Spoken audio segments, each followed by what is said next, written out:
Expression libre, expression libre.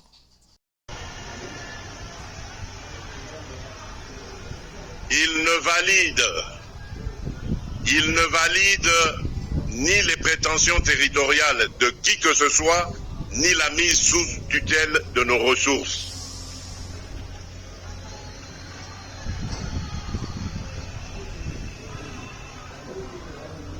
Il ne saurait non plus être interprété comme une amnistie déguisée des crimes perpétrés contre notre peuple.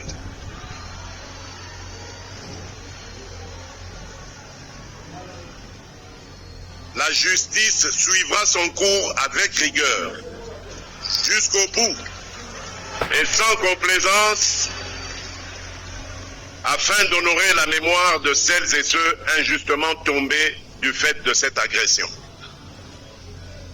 Nous assumons ces accords comme des leviers stratégiques au service d'une paix juste et vérifiable. Total, malgré notre bonne foi et l'accord récemment entériné, force est de constater que le Rwanda viole déjà ses engagements. Au lendemain même de la signature des unités des forces de défense du Rwanda ont conduit et appuyé des attaques à l'arme lourde tirées depuis la ville rwandaise de Bugarama, provoquant de lourds dégâts humains et matériels, notamment dans les localités de Kaziba, Katogota et Lubarika au sud Kivu, rompant ainsi le cessez-le-feu. D'ailleurs, ces faits s'inscrivent dans une réalité établie de longue date par les Nations Unies. En effet, le groupe d'experts sur la République démocratique du Congo, dans son rapport final du 23 juin 2025, puis réitéré au 19 septembre 2025, conclut que les RDF exercent la direction et le contrôle effectif des opérations de l'AFC M23, engageant ainsi la responsabilité de l'État rwandais. Fidèle à la parole donnée et aux mécanismes de vérification convenus avec nos partenaires, la République démocratique du Congo n'esquivera jamais sa responsabilité de protéger ses populations partout où elles sont menacées. Elle privilégiera la voie diplomatique, mais ne renonce ni à sa souveraineté ni à la sécurité de ses citoyens. Comme je l'ai rappelé lors de la cérémonie de signature de la déclaration conjointe entérinant les accords de Washington pour la paix et la prospérité, je reste convaincu que ce tournant diplomatique ouvre un chemin nouveau, exigeant certes, parfois difficile, mais un chemin où la paix est à nouveau à portée de main.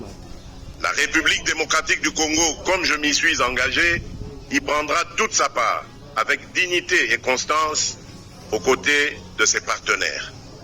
Mais nous resterons vigilants, sans être pessimistes, lucides, mais résolument optimistes.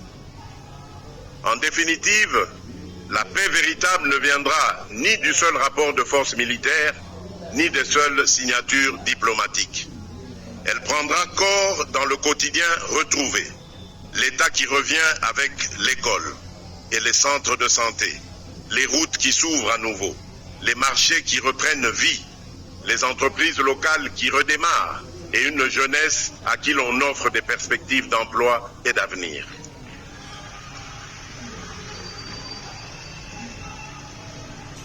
À mesure que l'autorité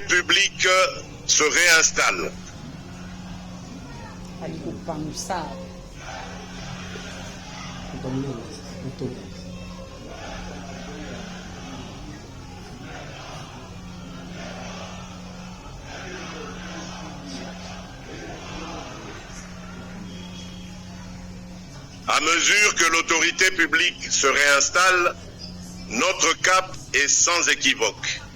Stabiliser durablement les espaces reconquis et organiser le retour progressif, sûr et digne de nos compatriotes déplacés. La reconstruction de l'Est sera à cet égard l'un des axes les plus déterminants de notre action. Tant qu'un seul village, tant qu'un seul quartier, tant qu'une seule colline de ce pays restera sous la menace des armes illégales, je considérerai que notre tâche n'est pas achevée.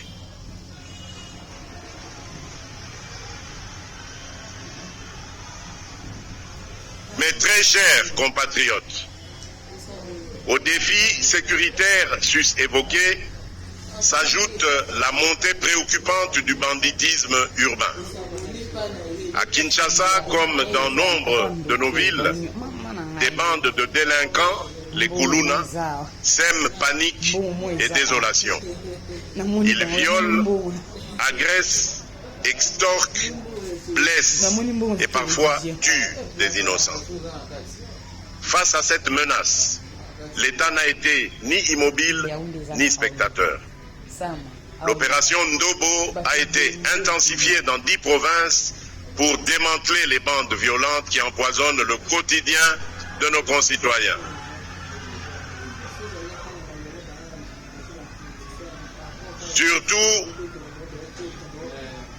Surtout, nous avons engagé une gouvernance sécuritaire de proximité fondée sur l'écoute des populations et la responsabilisation des autorités locales. Des comités provinciaux et locaux de sécurité sont déployés et vulgarisés de Kinshasa au Congo central, du Haut-Katanga à la Tchopo. Plus de 4500 membres, autorités administratives, élus, forces de défense et de sécurité, société civile, ont déjà été formés pour élaborer dans chaque entité des plans de sécurité adaptés aux menaces du terrain. Afin de doter la police nationale des moyens de sa mission, j'ai promulgué le 1er juillet 2025 la loi de programmation de la réforme policière pour 2026 à 2030. Elle prévoit sur 5 ans l'acquisition d'équipements adaptés, le recrutement et la formation de 90 000 nouveaux policiers, la mise à la retraite progressive de 10 000 agents et un vaste programme de construction et de réhabilitation d'infrastructures. Dans ce cadre, 700 nouvelles recrues suivent déjà leur formation à Kasangulu, au Congo central, tandis que l'école de police de Kapalata dans la province de la Tchopo, réhabilitée et portée à 2000 apprenants, s'apprête à accueillir de nouvelles promotions. Simultanément, nous avons poursuivi l'équipement en moyens de mobilité de l'ensemble des services, police nationale, Agence nationale de renseignement, Direction générale des migrations, Commission permanente des frontières, mécanisme gouvernemental de sécurité. Les administrateurs de territoire sont dotés de véhicules de fonction pour que l'autorité de l'État soit présente, active et réactive là où vivent nos compatriotes. Ont été organisées. Des campagnes de médiation et de réconciliation ont été menées au Sud Kivu, au Mai-Ndombe, dans la Tchopo, au Tanganyika, qui ont permis de résoudre de nombreux différends, de pacifier des zones entières et de favoriser le retour des déplacés.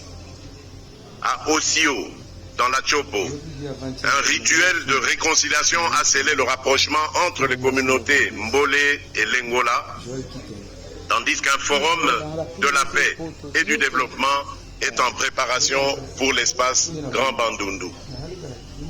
Par ailleurs, la certification des entités coutumières, la reconnaissance à titre pilote de plus de 350 chefs coutumiers dans le Haut-Ouélé, ainsi que le lancement d'un cadre de concertation multi-acteurs pour la mise en œuvre de la loi relative à la protection des peuples autochtones pygmées, traduisent notre volonté de réguler ce secteur sensible, de garantir les droits des communautés et de renforcer l'autorité de l'État sur l'ensemble du territoire sans renier nos traditions.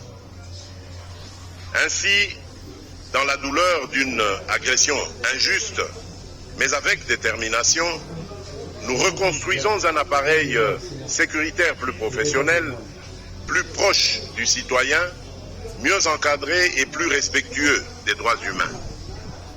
Nous voulons qu'aucune parcelle du territoire national ne soit abandonnée au désordre, à la loi des armes ou à l'arbitraire. Enfin, garantir la sécurité, c'est aussi mieux connaître celles et ceux que nous protégeons. Après des décennies de tentatives avortées, nous avons remis sur les rails le processus d'identification nationale. L'Office national d'identification de la population, l'ONIP, se prépare avec un budget stabilisé dès 2026 à lancer des opérations de collecte des données en mutualisant les acquis de la Commission électorale nationale indépendante. Les kits et les données d'enrôlement seront transférés à l'ONIP, de sorte que les électeurs enrôlés, dont les données biométriques seront mises à jour, bien sûr, puissent être les premiers à recevoir une carte d'identité nationale sécurisée.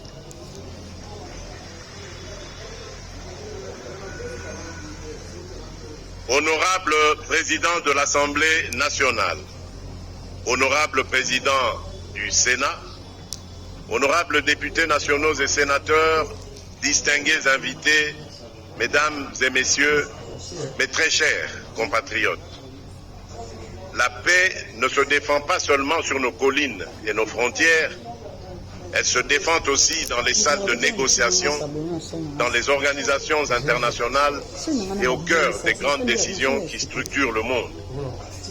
À ce titre, 2025 a vu se confirmer une réalité désormais incontestable. La voix de la République démocratique du Congo compte à nouveau dans le concert des nations.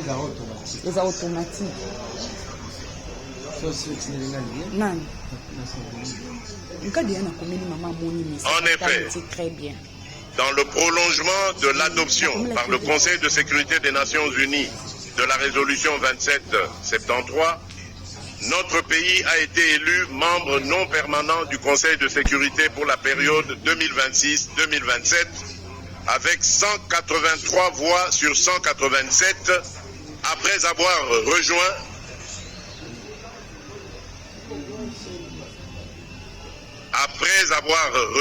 quelques mois auparavant le Conseil des droits de l'homme à Genève et accéder à la vice-présidence de la 80e session de l'Assemblée générale des Nations unies.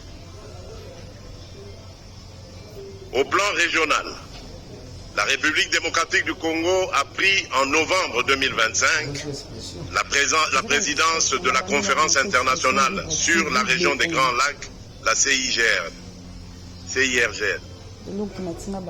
À l'issue du 9e sommet ordinaire tenu ici même à Kinshasa avec pour mandat de relancer la mise en œuvre du cadre de paix, de sécurité et de coopération pour notre pays et pour la région.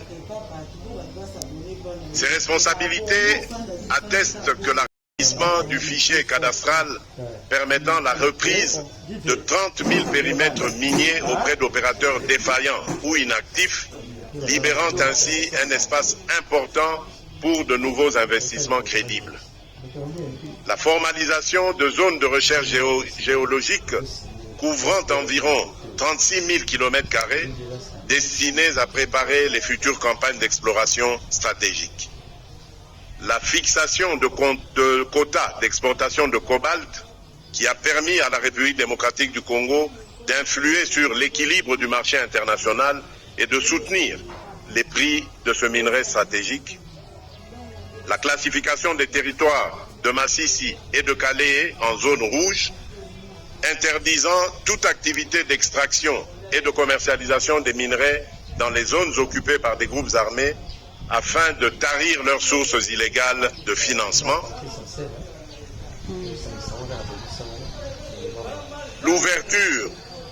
L'ouverture d'un bureau de centre d'expertise, d'évaluation et de certification des substances minérales précieuses et semi-précieuses, le CEEC, à Washington, pour favoriser la vente directe de nos produits miniers sur le marché américain et renforcer la valeur ajoutée nationale.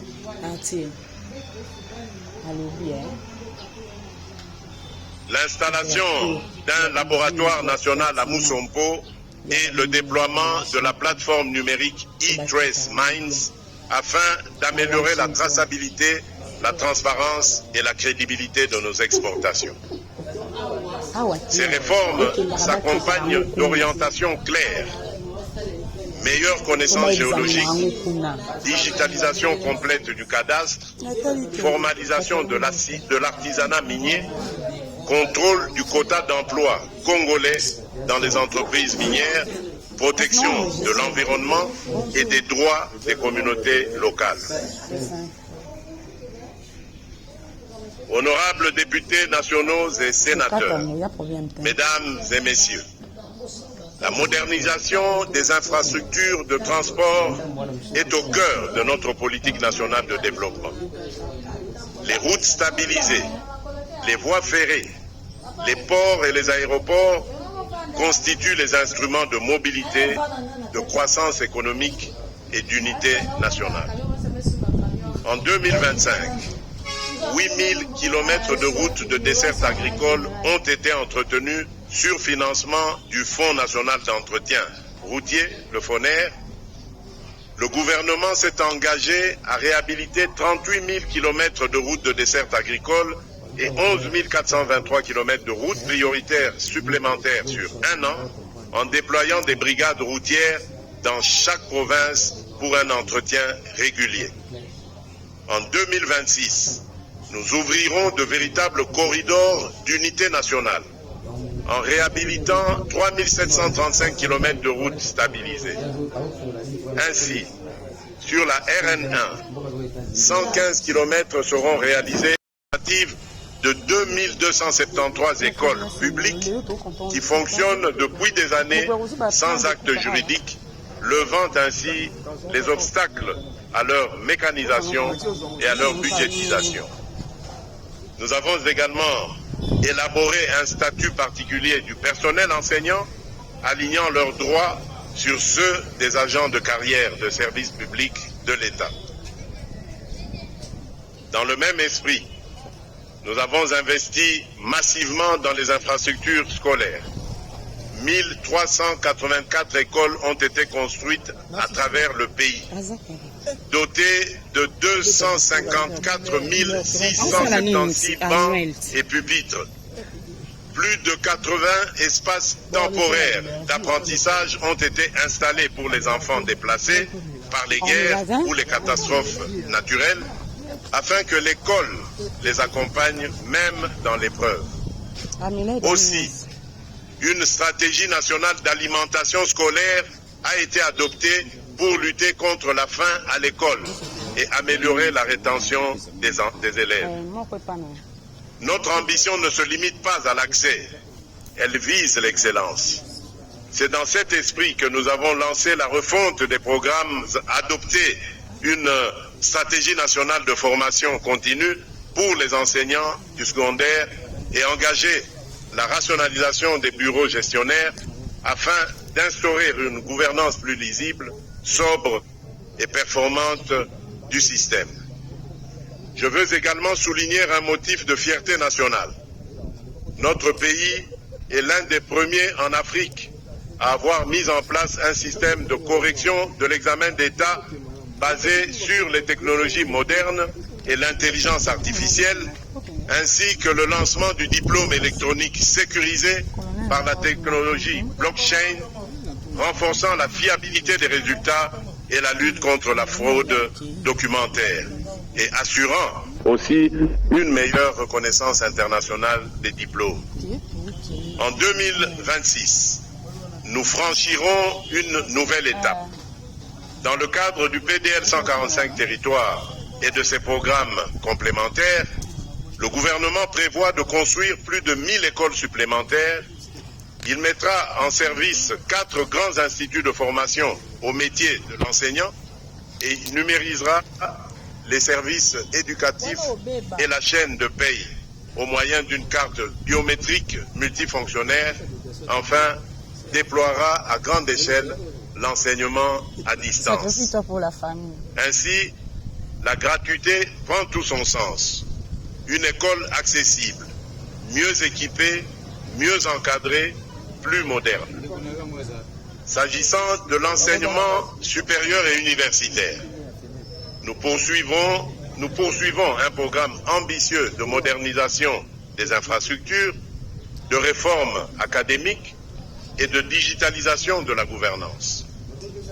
En 2025, plusieurs universités et instituts supérieurs à Kinshasa, Lubumbashi, Kisangani, Goma, Bukavu, Kikwit, Mbujimaï et dans bien d'autres villes ont bénéficié de chantiers de construction et de réhabilitation. Bâtiments académiques, laboratoires, bibliothèques, homes d'étudiants, complexes sportifs, offrant à notre jeunesse des conditions d'études et de recherche à la hauteur de ses ambitions. Cette dynamique s'inscrit dans un vaste programme national d'expansion et de modernisation de l'enseignement supérieur. À ce titre, le lancement des travaux de construction de 14 universités supplémentaires est prévu dès le premier trimestre 2026. Ces nouveaux établissements seront conçus à une échelle encore plus ambitieuse, avec des infrastructures plus vastes, plus fonctionnelles et pleinement adaptées aux exigences contemporaines de la formation, de la recherche et de l'innovation. Chaque site s'inscrira dans une logique de campus intégré, doté de la stabilité du climat mondial. Pays de forêts tropicales primaires, de tourbières riches en carbone, d'une biodiversité et d'eau douce exceptionnelle, la République démocratique du Congo est l'un des cœurs vivants de la régulation climatique de la planète. Nous sommes un pays solution. Ce n'est pas un slogan, c'est un fait écologique.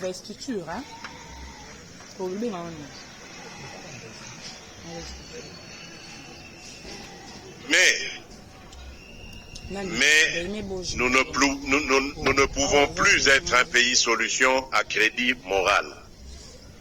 Le temps où l'Afrique centrale protégeait en silence pendant que le monde consommait sans compter est révolu. Mais la crise climatique n'est pas seulement environnementale, elle est d'abord une crise de justice. Ceux qui ont le moins émis payent aujourd'hui le tribut le plus lourd. Nos populations font face aux inondations, aux sécheresses, à l'érosion, à l'insécurité alimentaire, tandis que les financements promis arrivent trop lentement, trop partiellement et trop conditionnellement.